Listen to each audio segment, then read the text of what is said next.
Okay, thank you. Again, welcome to Unit 4, Vocabulary, Spelling and Punctuation. In this lesson, we are going to be covering Lessons 4.1, Vocabulary, Lessons 4.2, Spelling, and Lesson 4.3, Punctuation. There's one more lesson in this unit to go, which is 4.4, Grammar, which will be covered in next session. It's a big one. It needs a lesson all to itself, that one. So that will be in the next session. So, vocabulary. Improving your vocabulary will improve your writing skills. It's as simple as that. And having a wide and varied vocabulary with which to select appropriate words from will ensure you have the best chance when writing in an exam. And note that I said appropriate words. As with every lesson and everything we do in English, audience and purpose are paramount. It is vital you have enough words in your vocabulary to choose the right word you need for the particular situation or to convey the right tone. So how do you improve your vocabulary? Your CloudLearn course has some tips here for you. First, gain access to a dictionary. You don't need a physical one these days. The internet means you always have one right in your pocket. So when looking for the right word, try a dictionary. It will also help you spell it correctly and give you a definition so you know you're using it in the right way. Secondly, a thesaurus. This is probably the most helpful tool you can use when improving your vocabulary. And it's as simple as searching for a word you use too much and having a look for the alternative options for it. One of the websites I suggest to students the most is wordhippo.com, which is an online thesaurus. It's free, where you type a word in and it gives you lots of suggestions for alternatives, but for each of the uses of the particular word. For example, if we type in walk, we are given a long list of words broken down into categories, depending on each definition of the word walk. We just need to scroll down the list to find the category that best fits how we want to use the word and then choose a synonym. Here are examples of the verb to move one's feet in a slow and alternative manner. Synonyms of this include trudge, stroll, and wander. We are also given the noun walk, meaning a path designed for the purpose of recreational walking. Synonyms of this are route, circuit, and path. As you can see, these don't fit with each other's usage. You can't tell somebody you're going for a path, nor can you tell somebody you've dropped your keys onto the trudge. So this site is great for not just suggesting alternative words or synonyms for the word you're looking for, but for making sure the synonym you pick is for the correct definition of the word. If this is a word you haven't come across before, this will be even more helpful to you. So going back to our list of how to improve your vocabulary, your CloudLearn course also suggests making a word journal. This is really helpful, and it doesn't have to be a physical diary that you keep by your bed or anything. You can just have a note on your phone where you jot down words that you don't know or words that interest you during the day and have a look at their meaning later on. Jotting down some synonyms for each one can also be really helpful and will grow your vocabulary hugely. If I can add one tip of my own here to CloudLearn's list, it would be to read for pleasure. Studies have shown that whether a student reads for pleasure or not has more effect on their qualifications and educational success than their family's socio-economical status. Meaning, if you read or not matters more than whether your family are millionaires with their own businesses or unemployed and unqualified. I've taken this fact from the study listed here at the bottom, but you can read this fact all over the internet and even on the gov.uk website. Reading is also proven to improve your chances at getting better grades, not just in English, but overall. There are books out there to interest everyone, even if you're a reluctant reader. And if you haven't found a genre of books you love yet, I'd suggest having a look on websites such as Goodreads, talking to your local librarian, or even just stay behind after this lesson and have a chat, and I'll give you some of my common recommendations for non-readers. You could pick up a biography of someone that interests you, maybe a football manager or a public figure like Obama or Steve Jobs. If you have a hobby, there'll be many books around that you can try. My daughter likes mountain biking and she's currently reading Lonely Planet's Epic Bike Rides of the World, which might end up being one of the most expensive books I've ever bought. Or if you fancy some fiction, I strongly recommend young adult books. They've become really famous in recent years. They're written really well, they're short in length, they keep the reader's attention, they've got constant drama and action. And so even the most literary of us are turning to young adult fiction now to enjoy. These books on your screen now are some I recommend to students most often and have the best success with. Oh, Robin says she loves The Hunger Games. Absolutely. It is one of the best written young adult books, and it kind of started the genre off. In fact, in the 15 years I've been with my husband, he has only read the Hunger Games trilogy, no other books at all. So, yeah, absolutely. If you are a reluctant reader, give The Hunger Games a go. And any of these, actually, they're really good. Reading often and for fun has the benefit of introducing you to many new words and all in the correct context, which means you can understand them even if you haven't come across these words before. As well as the benefit to your vocab, reading will ingrain in you a sense of correct sentence structure, punctuation, and grammar.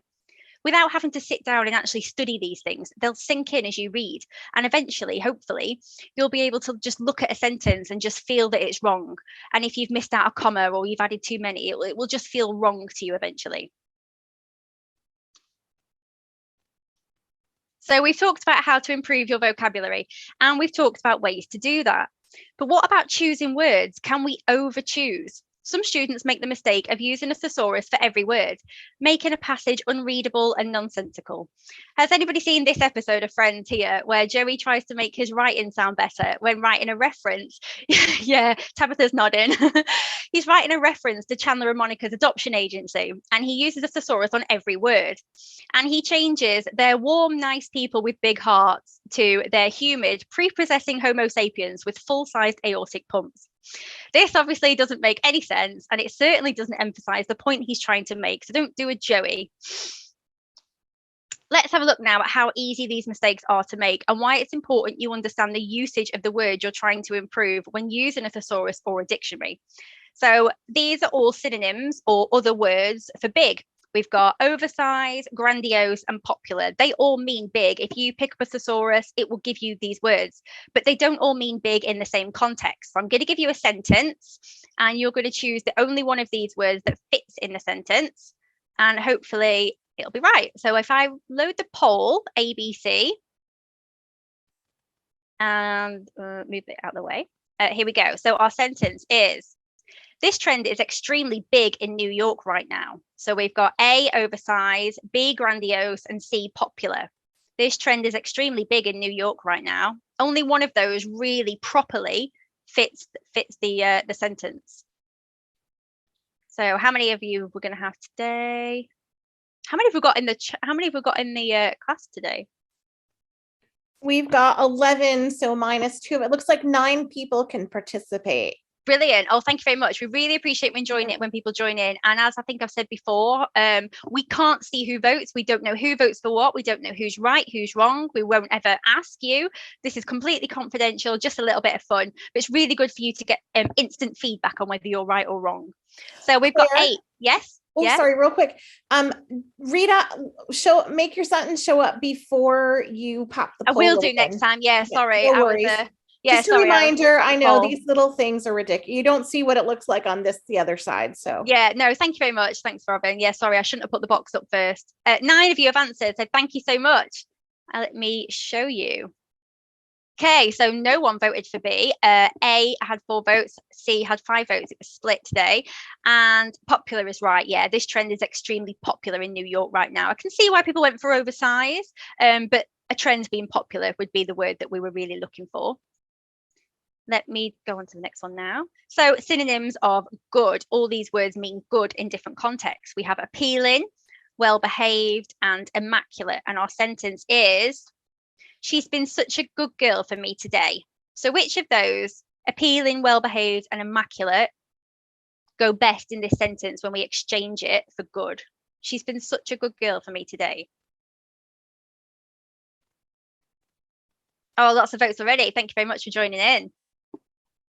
Does that last person want to join in? 9, thank you so much. Let me share the results with you. So yeah, the vast majority of you voted for B, and yet she's been such a well-behaved girl is what we're looking for. An immaculate girl, an appealing girl, they make sense in some contexts, but not overly, and certainly not in this context. So just showing you how important it is to make sure that the synonym you're choosing fits with the context that you're aiming for. Can we get 100% on this one, do you reckon? So synonyms are very. These all mean very. We've got A, exact, B, awfully, and C, truly. Which one fits best with that's the very thing I need right now? Which one fits best for that's the very thing I need right now? There we go.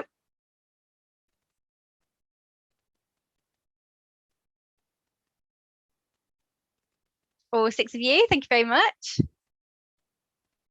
7, 8. Wonderful. Thank you so much. Let me share this with you. Yeah, the vast majority of you again went with A, exact. And yeah, that is the exact thing I need right now, because we're saying that is the exact thing. That is the very thing. I can see why someone voted truly. You could say that is truly the thing I need right now, but we're trying to focus in on the very thing, the exact thing. So yeah, there are other words, of course, that would mean the same thing, but there's some that fit it better, which is just really important to remember when you are using a thesaurus, that you make sure that it fits exactly what you are trying to say. Claire, can I chime Yes. in on something here? Do you Yes, mind? please. Sorry, I'm No. a bit interjecting in your class, but the reason I'm jumping in is because, I've been a university lecturer for a long time, and I mark a lot of written assessments. And I just wanted to reassure people that English is hard. Very, Even really if hard. you're a native speaker. In fact, I think the people who struggle with English the most are often people who are native English speakers. Because when you study it as a foreign language, you tend to really focus on some of the odd words and tricks and everything. And I think more and more when we speak English, and especially when we watch television, and I'm a big fan of some really terrible television, of the reality variety, and I hear words being used incorrectly or invented all the time by native speakers. Yeah. So I wanted to reassure people who might be getting kind of the wrong word here. If there's a word that you've picked that, and like Claire said, they're all mean this thing, Yes, but they do. what you're looking for is the best answer, not which there can be more than one right answer, but it's the best fit. And if there's a word that you're maybe stumbling on here and it isn't quite right, jot it down and then just go have a look it up and see how it might be used in other contexts, because those are things, they're real kind of straightforward things that can trick you out. So I just felt like the urge to chime in, both as somebody who's marked university exams and sees this kind of stuff all the time, and that also, whether it's difficult for a native speaker and it's difficult for a non-native speaker as well. So that's all. And I speak a lot of slang words all the time. So that's fine. We all do that. When I write things down though, or type things, I do it in a lot better grammar than I would when I'm talking. Yeah. Thanks though, Robin. That's a really, really important point. And actually for this lesson in particular, I really want to emphasize to people, if you are struggling with this, especially with the spelling and punctuation, you are not on your own. There are first language English speakers that are in universities that trip over this all the time. It is a very, very hard language. You won't be expected to know the ins and outs completely. No, nobody will be. And I think it's really interesting that on these polls, actually, there's always been an answer that no one went near, because there are a few right answers to these. There's a few that absolutely stand out as that doesn't fit at all, but there are nearly always quite a lot of words that fit. You and I would write a sentence meaning the same thing, but we would not use the same words. English has got so many words in it, which does make it difficult. It makes it beautiful, but it does make it really difficult. So thank you, Robin. Yeah, really important. If anyone was tripping over those, you're not alone, and there's no harm in that. That's why we're all learning here. But yeah, thanks, Robin. Right, let me go on to the next one. Right, it is important when choosing words for a piece that we consider the writing's audience and purpose, as we've mentioned previously in every lesson. So for some pieces of work, the most over-the-top descriptive writing is fitting. For others, it won't be. If you get it wrong, you can lessen the impact of the piece. Let's take a look here at how changes to the vocabulary can change a piece for the worse. Firstly, we have here Between a Rock and a Hard Place by Aaron Ralston, which can be found in your course information. You might have already heard of Aaron Ralston. You might have seen the film where he fell and got his arm trapped in a boulder and had to chop it off himself. It's horrific. This passage reads, there's nothing horrific in this, don't worry, not too bad. My disbelief paralyzes me temporarily as I stare at the sight of my arm vanishing into an implausibly small gap between the fallen boulder and the canyon wall. Within moments, my nervous system's pain response overcomes the initial shock. Good God, my hand. The flare in agony throws me into a panic. I grimace and growl. My mind commands my body, get your hand out of there. I yank my arm 3 times in a naive attempt to pull it out, but I'm stuck. So if we simplify this language and word choice, we get the following. I am shocked as my arm is stuck between the canyon and the boulder. However, in a couple of seconds, I overcome the shock. It was very painful. I panicked because of the pain. My face contorts and I scream. I try to pull my arm out, but I am stuck. As you can see, this passage doesn't have as much impact when the vocabulary is simplified. It sounds childish, weaker, and as if the author has limited vocabulary. So in this case, the original choice of descriptive, strong vocabulary was the right one. Next, let's look at an example where the opposite is true. Here we have The Danger of a Single Story by Chimamanda Ngozi Adichie, which we've looked at previously in these lessons and which is also in your course information. In one extract, she writes, "Then one Saturday, we went to his village to visit, and his mother showed us a beautifully patterned basket made of dyed raffia that his brother had made. I was startled. It had not occurred to me that anybody in his family could actually make something. All I had heard about them was how poor they were, so that it has become impossible for me to see them as anything else but poor. Their poverty was my single story of them." This language is fairly simple, nothing too extravagant or over the top. Now let's do a Joey on it and complicate the vocabulary somewhat, posh it up as it were. Then one Saturday we departed on a voyage to his village. When we arrived, his mother showed us an exquisitely patterned basket fashioned from the dyed raffia that his brother had prepared. I was astonished. It had not occurred to me that anybody in his family had the mental capacity to create something so luxurious. All I had known of them was how destitute they were, so that it had become inconceivable for me to envisage them as anything else but underprivileged. Their destitution was my only perspective of them. The extract now seems overcomplicated. It also makes the passage seem childish, like as if somebody has just got their hands on a thesaurus for the first time. Very similar to Joey, they've changed too many words, and now the piece has lost its simple message. In this case, keeping the simple and toned down vocabulary worked better. Claire, I'm just interrupting you like crazy tonight. Go ahead. Can I say something about that? Can you go back to that passage again real quick? Yes, please. I also feel like it also sounds really elitist.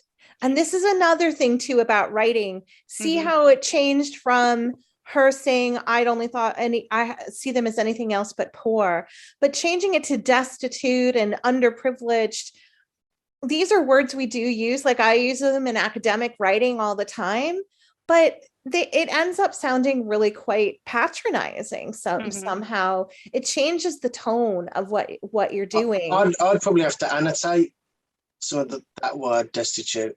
Yeah, it is more difficult language, but yeah, what Robin's saying is true. So she's not just talking about a poor family here. She's going, "Oh, aren't they poor? Don't I have all these big words?" It ends up really changing the tone of the person who's writing. Yeah. And so this is actually another thing at university level where I get students who will try to write something and make it sound like really academic, but actually simpler language is better, even for discussing something that's difficult.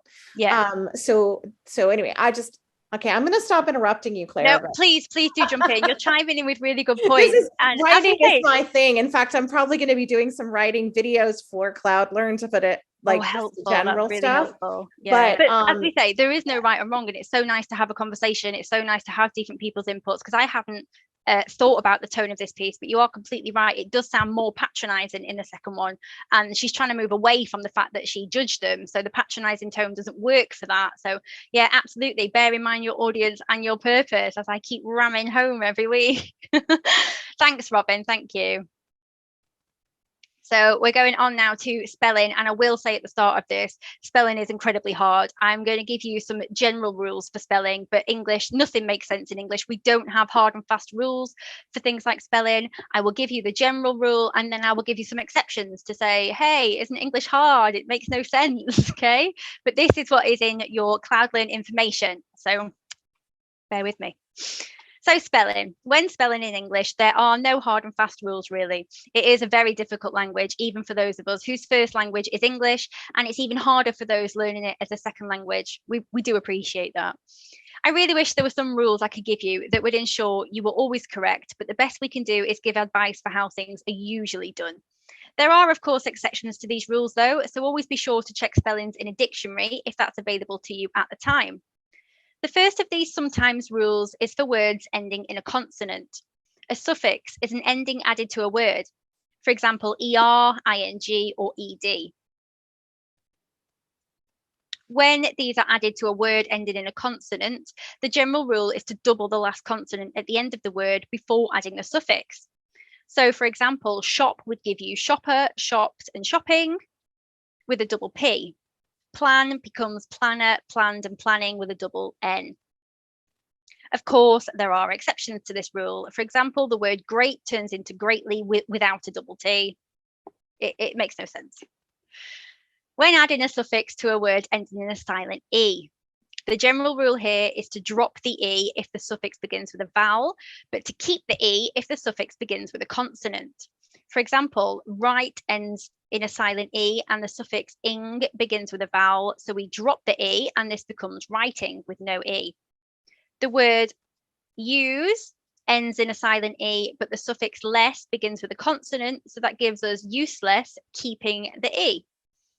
Exceptions to this rule include words that end with a soft C or G sound, in which case we still keep the E, for example, in the word noticeable. So which of these is spelt correctly? Again, these are really difficult. Spelling is very difficult. Don't at all be worried to get this wrong. This is just a little bit of fun. But let's have a look. Which, as I say, if you read, one of these might be jarring to you. You might go, that one looks completely wrong. And you might not be able to explain why it is wrong in the English rules, but one of them might look right. One of them might look really wrong. So let's see how we go with this.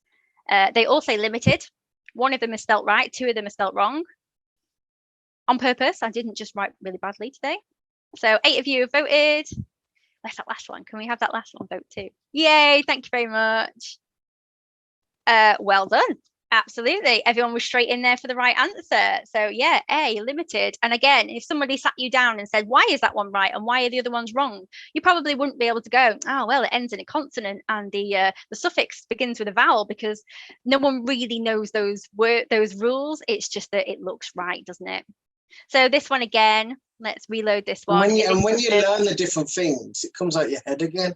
Absolutely. Yeah, Rodri, that's exactly it. I could give you a list of the rules. I could give you a list of the exceptions. You could go away every single day for months and months until they were in your head. But then if you stop doing it for a week, they'll fall back out your head.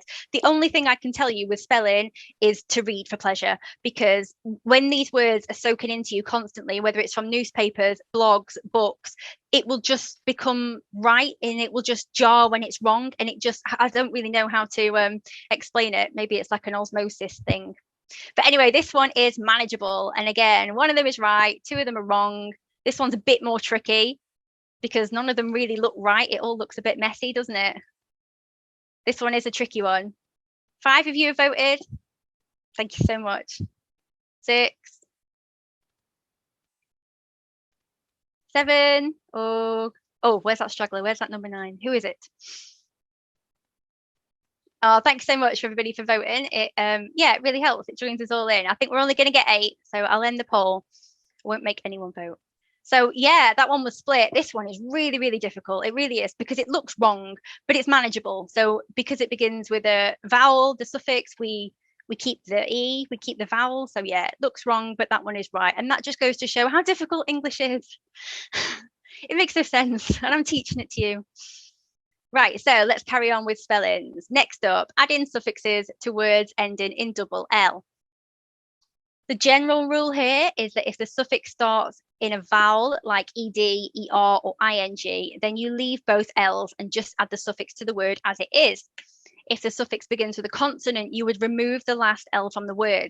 The example here is install, which would keep all of its letters to become installed, but would have the last letter L removed to become installment.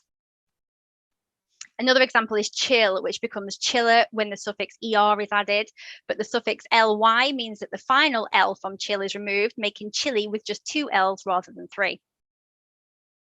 However, when 2 words ending in a double L join to make a compound, which is 2 words joined together to make a new word, we would remove 1 L from the end of both words. For example, skill and full would combine to make skillful. When adding a suffix to words ending in Y, the general rule is that if the word ends in a vowel and then Y, you simply add an S to make it plural. If the word ends in a consonant and then a Y, you would remove the Y and add IES. For example, Birthday ends with a vowel followed by a Y, so we keep all the letters and we simply add an S, making birthdays. For butterfly, which ends with a consonant followed by a Y, we remove the Y and we add IES, giving us butterflies. But of course, there is an exception. This comes when using the suffix ing. In this case, the Y of the original word is kept, making enjoy, enjoying. I know this is tricky. It's tricky for me reading this as well, so don't worry. Right, we're going to do this one again. Everyone was so good at the last one. Let's see which of these options is spelt right. These all say delightful. One of them is right. Two of them are not right. But when you look at it like this, don't they all look wrong? None of them look right. I promise you one is. I double checked. 5 of you have voted. 6. Thank you so much. 7. 8. Oh, thank you very much. 9. Oh, well done. Everyone voted this time. Thank you very much.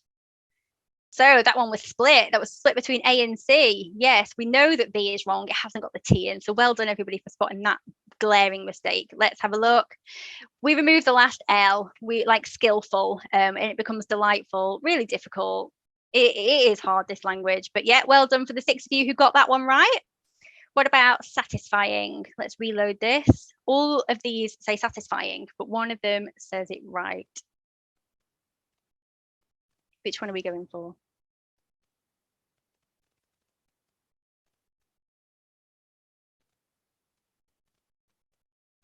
Eight of you, thank you so much. You're going to get that 9th one this time. No? Okay, I'll end the poll and share the results.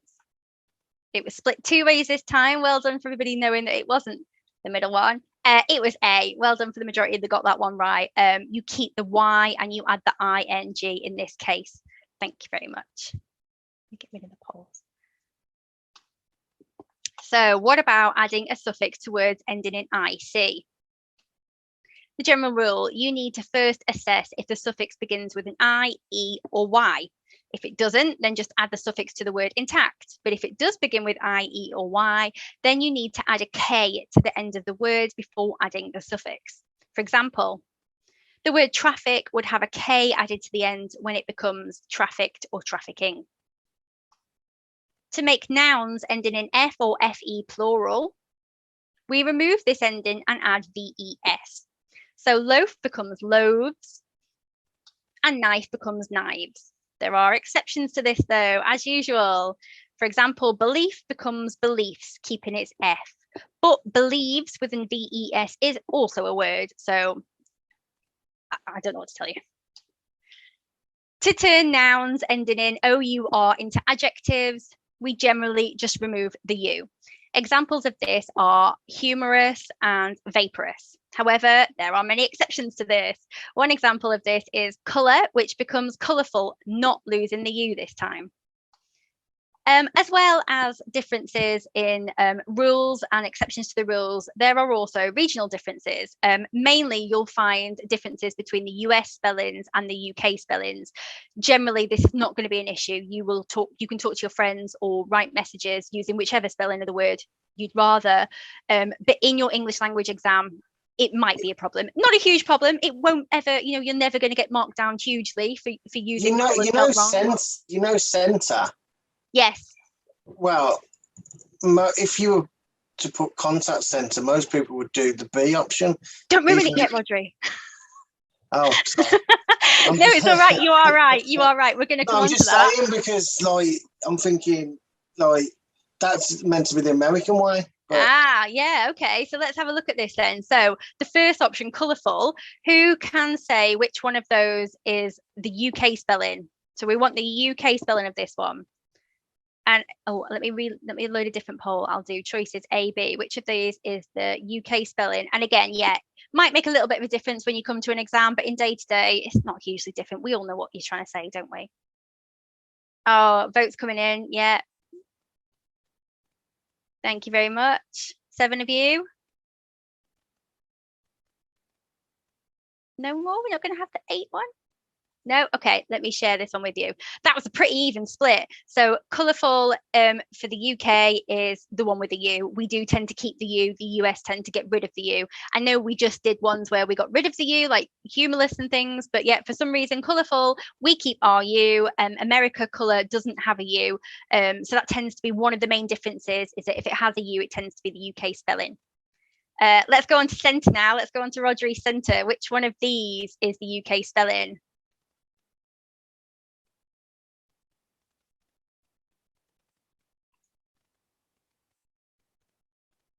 Oh, 4 of you voted. Thank you very much. Don't be hesitant on this. I can't see who you voted for. I can't see what you voted for. I can't see who was right and who was wrong. No pressure. It's just a little bit of fun, this one. I'm not going to come around and give you a spelling test, I promise. 7 of you. Thank you very much. Let's have a look. So, 8 of you in the end. Thank you. So 7 of you thought B. Let's have a look. Yeah, so B is the usual spelling of the word. You know why I said that? I thought, because I knew that was the English colourful. Yeah. That was English. Put them onto that side. Yeah, all sorry, English. Rodri. And I was thinking, hang on, I've never seen centre spelled like that. What about Centre Parks? Centre Parks is spelled that way, I think. I think Centre Parks is spelled the ER. Yeah, just to confuse the world. I've never seen it spelled like SCENTER. Really. Yeah, that one's a trickier one. You know, it's really easy to remember that the U tends to be the UK, and without the U is the US. It's like centre. It's really hard. Yeah, so the RE. So I realised as soon as you started asking the questions, you mixed them up. Oh, don't worry, Rodri. You were well ahead of me. You were well ahead. You were right, and you were ahead of us all. Thanks, Rodri. Yeah, so these are tricky, as I say. Don't worry about it. So as we were talking about the rules and the exceptions to the rules, there are a million exceptions to most of these rules, but the biggest one is I before E except after C, which you've probably already heard of. We used to do this in school. It's now been taken off the syllabus. It's now not taught in schools because there are more exceptions to this rule than there are words that fit with the rule. So I before E except after C, it only counts for half of the words. So it's just a funny little one here. I before E, except after C. And when your foreign neighbours, Keith and Heidi, sees their 8 counterfeit heifer sleighs from feisty caffeinated weightlifters of average height in a heist. Weird.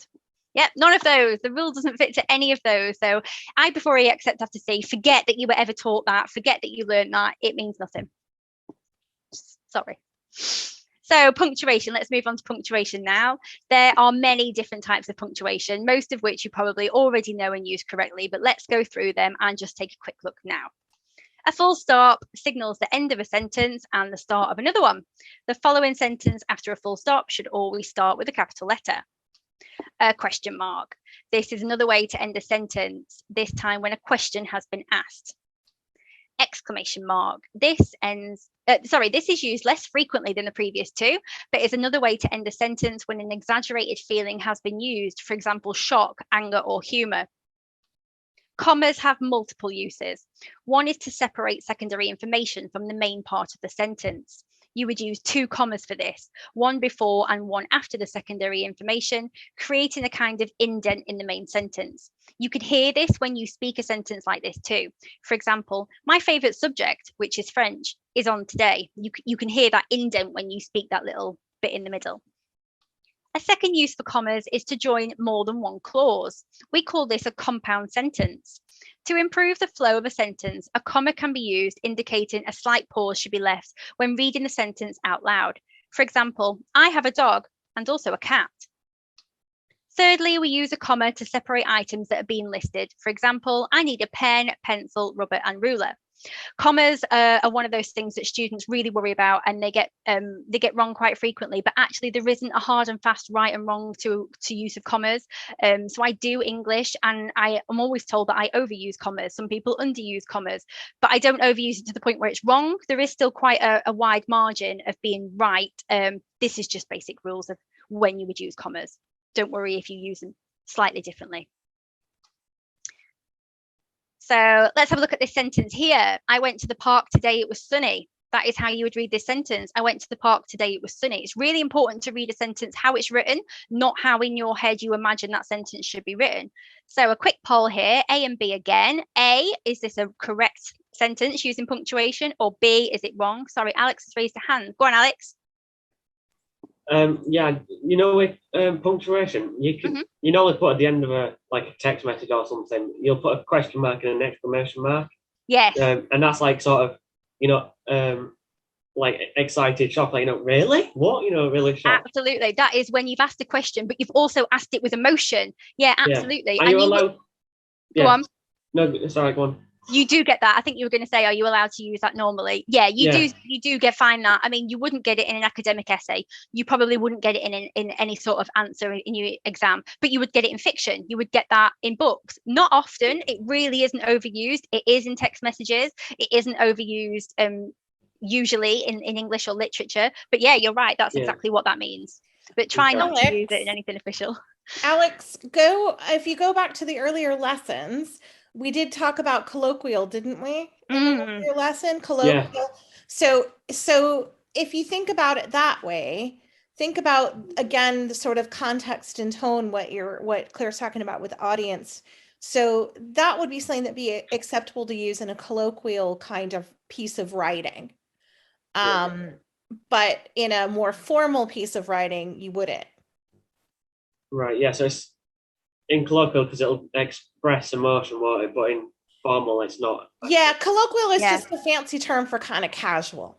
Yeah. So you could do it. You could even do it in like professional writing if it was like blog articles, and depending on the audience, and you'll see it. You will see it in published writing or in fiction.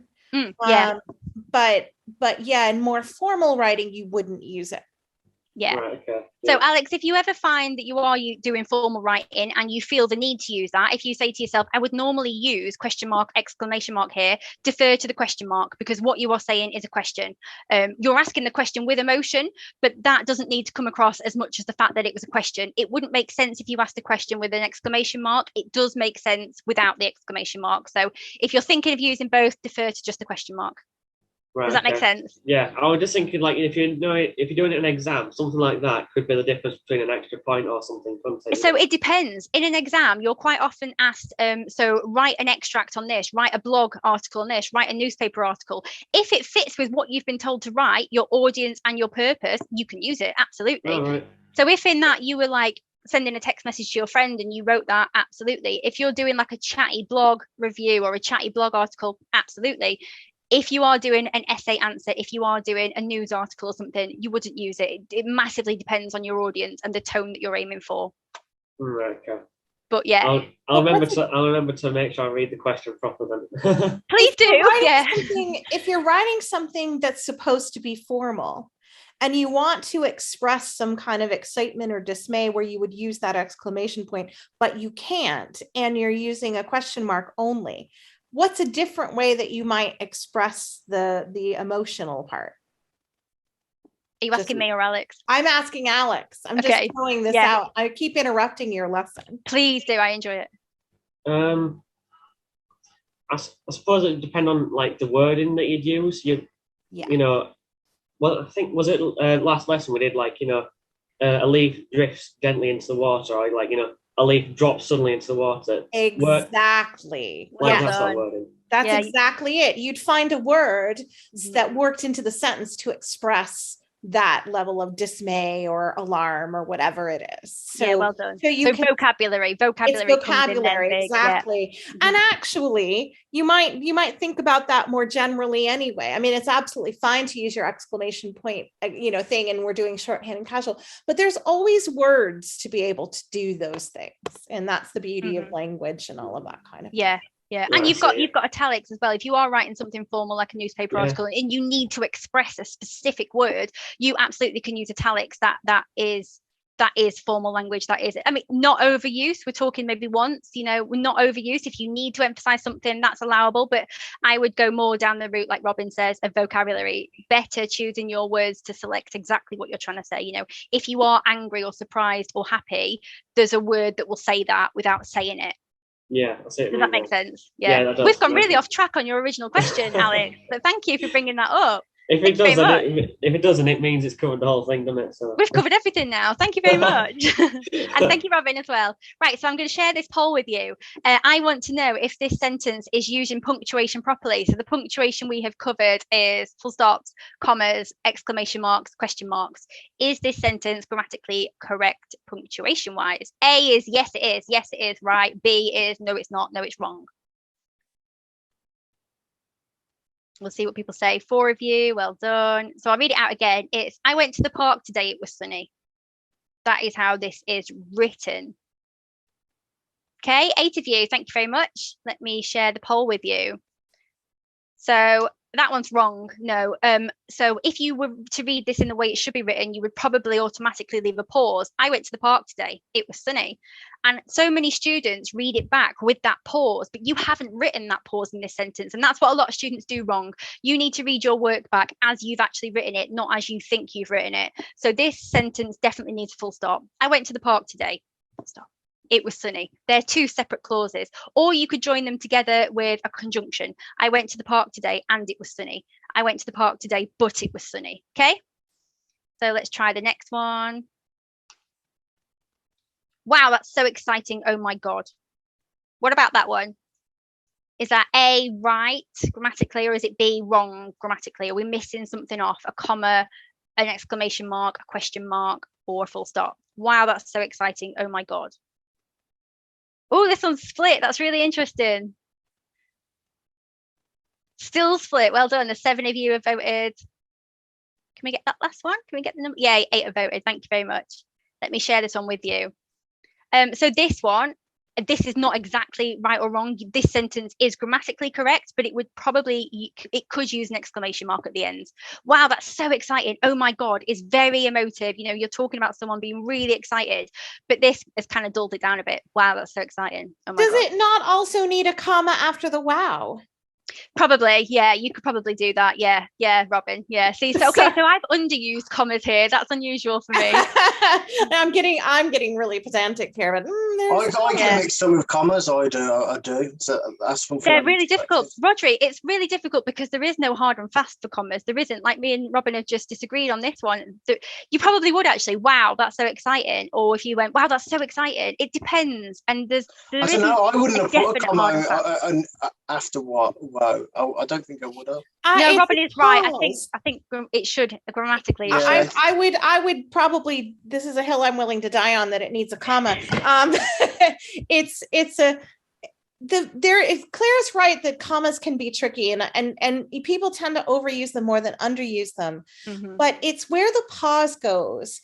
And what's great about the exercise that you're doing, so when I, again, talk to my university students, and I'm talking especially PhD students that I supervise, I just hammer it into them that they need to read out loud everything that they write. And as you've written it, not as you think. Yeah, you should do it in your exams too. Leave some space for you to quietly in your head read aloud what you've written, because it's only when you read things aloud that you find where's the comma missing, or wow, that sentence just went on for an entire paragraph. I better go fix that. Yeah, just like, I've been reading this sentence for a really long time now. So reading things out loud should sort of indicate. Now, the tricky thing is with a sentence like this is the way we talk is, wow, that's so exciting. Oh my God. There's no comma in there when we say it. So you have to think a little bit about where these pauses sort of belong. There's a natural beat, but it can get really, and again, it probably won't make or break you a comma. Yeah. That's why I get it wrong, because sometimes you may read it differently to when you pause. Yeah, but this is what I say to my students, Rodri. I say, when you're reading your own sentences back, do not take another breath until you get to a full stop. And quite a lot of students will run out of breath in their own sentences. And I say, you've gone too long. You stop putting the commas in, so many commas. You need a proper break. Sometimes, though, someone else may say something and breathe in a different place to someone else. If you're taking a breath, that should have been a full stop. Because like this one at the top, I went to the park today, it was sunny. That just carries on. But so many people would read that. I went to the park today, it was sunny. So they know that there should be a break there. They're hearing that there should be a break. Therefore, the punctuation should show a break. I know when the full stops are, or where you put exclamation marks and things like that. With me, I think the thing I need to focus on is commas. Yeah, that's why I said it is the trickiest one. It is absolutely the on trickiest this one, just to belabor this for one more second, another way to think about this example is if the wow wasn't there, you could start the sentence, "That's so exciting," right? It's not missing anything. So you're adding the wow to the clause. I mean, if we were breaking this down, what we're really doing is talking about clauses and sentences. And we don't diagram sentences anymore. We can all breathe easy that we don't do those things, really. But that's so exciting as a clause. And actually, if this was really the "oh my God" actually is kind of its own sentence too. But this is about commas connect clauses. And semicolons is the one I don't know if you're going to get into semicolons. We are. I'll stop right there because that can get really about, but this is all about how we gently and we connect up clauses and phrases. Yeah, it is. So, and wow is its own kind of clause and phrase there. Yeah, no, Robin's right. Please pretend that there was a comma there and that I did it correctly. But this just goes to show that it's just best use. All we can do is give you the best use example. There is always going to be different. Alex has said the commas can change the sentence just as much as a language choice. Absolutely. That's how you make your voice heard in a sentence. Yeah. So if you've got the wrong punctuation, have you ever read a sentence when it's got the wrong punctuation and it's so jarring and you have to keep going back and going, how do I read this properly? And you have to keep putting the pauses in the wrong place. It's really, really jarring when the punctuation is wrong, and that will change or ruin your sentence just as much as having the wrong words or the wrong spelling. But yeah, don't beat yourselves up. This is difficult and we can just give you the best use practice, really. So what about this one? My brother, whose name is Anthony, is coming too. Are we going to go with A, yep, that's right grammatically, or B, nope, that's wrong, there's a wrong there? My brother, whose name is Anthony, is coming too. Remember what Robin said about clauses. So a clause is something that can stand on its own as a sentence. And if you are joining two clauses together, you need to put a comma and probably a conjunction, if not a full stop, and put those two clauses separately. So let's bear that in mind when we read this one. 6 of you, 7 of you. Okay, should we end it at 7? Thank you very much. Split again. Yeah, these are so tricky, aren't they? These are really tricky. So this one, my brother, whose name is Anthony, is coming too. That one is right in terms of commas. We just did this in the other one. So this would be like an indented clause because whose name is Anthony doesn't stand on its own as a sentence. My brother, unless you're answering to somebody, doesn't stand on its own in a sentence. Is coming to doesn't stand on its own. So the two commas here kind of indent a little bit. That's why you can hear my brother, whose name is Anthony, is coming too. I hope that one makes sense. Last one. Can we go to your house tonight? What about that one? A, yep, that one's right. Or B, nope, that one is wrong. Can we go to your house tonight? Don't overthink these. I know you must be looking into these now thinking, oh, should there be a comma here and that? Just have a look at the sentence, think, I would write that, it feels right, or no, that one's definitely wrong. 6 of you, thank you very much. I appreciate everyone that's still voting. This is a tricky little lesson. Spelling and punctuation, really difficult. And I'll share it with you now. 100% of you said that one is right. Absolutely. Yep. Can we go to your house tonight is a question. It has a question mark. There are no full stops or commas needed in that one. It's a pretty simple one. Thank you. So now we're on to colons. Colons and semicolons are probably the punctuation that is the most difficult to grasp and the one that students have the most trouble with. So a colon should be used to introduce a list of items. For example, we need blankets, pillows, and a tent. It can also be used to introduce a statement or a definition. An example of this use is, I know what I'm going to do, plan. As you can hear when I read that out, the pause is much longer than a comma. It's more like the pause left for a full stop. A semicolon, as Robin said, the most difficult thing in punctuation to grasp. It really is. Just if you're not feeling confident, you're not on your own. So a semicolon also has multiple uses, but these aren't as clearly defined as the uses for a colon. So it can be trickier to use a semicolon correctly, although they tend to appear more often than colons. The first use for a semicolon is to join two clauses together to make a longer sentence and to highlight the connection between these two clauses. One example of this would be, John likes football, Tim likes rugby. As you can hear, the pause there isn't as long as it is with a colon. It's more like that of a comma. You can also use a semicolon alongside a conjunction word when joining two clauses together. For example, Sian lives in Wales, however, she doesn't speak Welsh. Now, until I came to write this lesson, I hadn't realised that a colon's pause was longer than a semicolon, that a colon's pause was about the same length as a full stop. And I think one of the reasons for that is I read.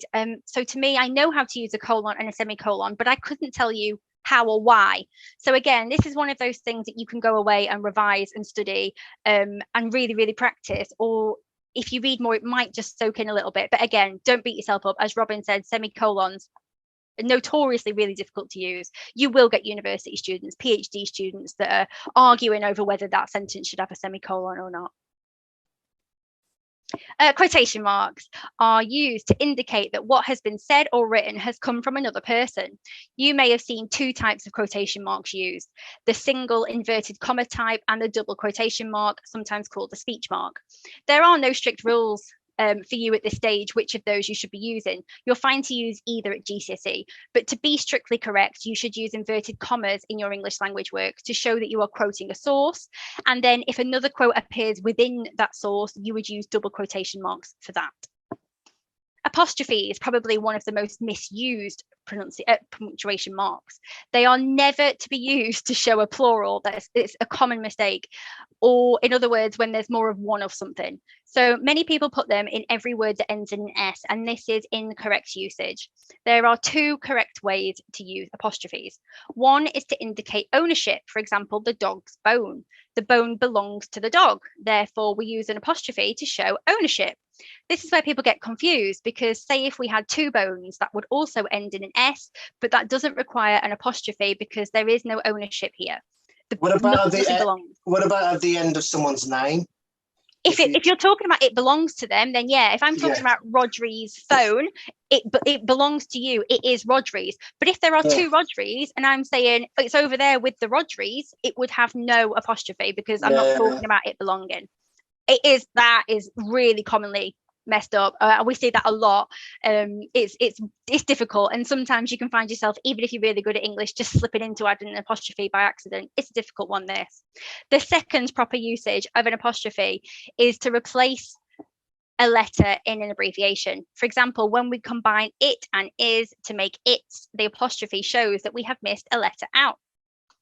So this combines quotation marks and apostrophes. He said that's the bee's knees. So that is inverted commas. That is how we would use inverted commas instead of the double quotation marks here. That's fine to use. But I've missed the apostrophe out here. So you're going to tell me, should the apostrophe be in bees or should it be in knees? I'm hoping we'll get this one. Let me relaunch this. So one of these words, bees and knees, has an apostrophe missing from this. It should have an apostrophe and it doesn't. I've took it out. So which one is it? Is it the bees or is it the knees? 4 of you, 5 of you, thank you. 6, 7. Can we get a full house for the votes for this one? I think this is the last vote. 7. Can we get that last 8 one? No worries, I'll end it now. Let's share the results with you. So A, lots of people have said A. The majority said A. You are right. Bees, it shows ownership. There are more than one knees. It's plural. Bees, how many knees do bees have? 6? 6 knees. 4, I don't know. Bees have lots of knees. The knees are plural, so plural does not have an apostrophe, but the knees belong to the bees. So we show ownership here. You can use this phrase in any of the phrases similar to this that you like. You can use the bee's knees. You can use the cat's whiskers, the mutt's nuts. You can use the dog's doodahs. Pick a phrase that you like and remember which one of those words has the apostrophe and which one doesn't have the apostrophe. So the cat's whiskers, the cats would have an apostrophe because the whiskers belong to the cats, but there's more than one whisker, so it doesn't. So yeah, remember one of those to yourself. Mine's the dog's doodahs. And apostrophe should come a little bit easier for you. So what have we learned in this lesson today? We have learned that a rich and diverse vocabulary will be very useful to you. We've learnt ways in which to improve your vocabulary. Oh, someone's chatted to me. Alex, what about when you get an apostrophe on the end of a word like Thomas's? Well, if a word ends, can of worms. If a word ends in an S and then you're talking about it belonging to that person, Quite often you will see it just use one apostrophe. An example for this is Jesus's. You know, in the Bible, when you used to see Jesus's, it would just have an apostrophe and no S afterwards. There is no right or wrong. This is a bit like the Oxford comma. Some people will argue to the hill that there should be a second S after the apostrophe. Some people will argue that there shouldn't. So you will not get marked down for either on that. So Thomas's coat could be as you've written it, Alex. I would put another S after that because I'm finicky. But either is right. Either of those is completely right. So yeah, if a name or a word ends in an S and you need to show ownership, apostrophe S, apostrophe no S, you're safe. Hope that's okay. Good stuff. Thanks for asking that. Good question. We've learned that the most difficult word isn't always the best. Some general rules of spelling, but that they will not always count.